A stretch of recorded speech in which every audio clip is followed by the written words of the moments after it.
I'm a Protestant who believes in the real presence of the Eucharist, and it's my Pentecostal church that inspired me to believe this. Well, I'm not surprised it was your Pentecostal church that led you to this conclusion, considering that they put an overemphasis on spiritual experiences and experiential theology, not going to the scripture and looking at it to interpret it in context and then abiding in the doctrine of Christ. They like to go beyond that. So now you're saying there's a real presence in the Eucharist. The real presence of God indwells all believers. All believers become a temple of God, and the very real presence of God now indwells in all believers. He doesn't go and indwell and become present in a wafer and in wine, no matter what a priest might say.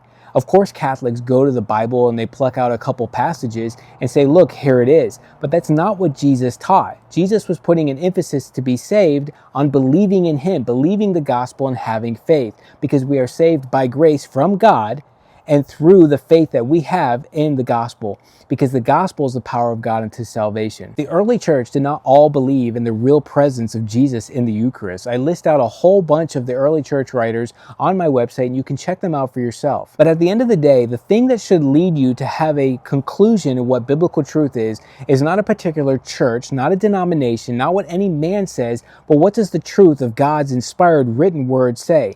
It is His written word, rightly divided in context, that should be telling you which way to go for truth. Anybody can take a text out of context and isolate it from all context and make it a pretext for whatever they want it to believe.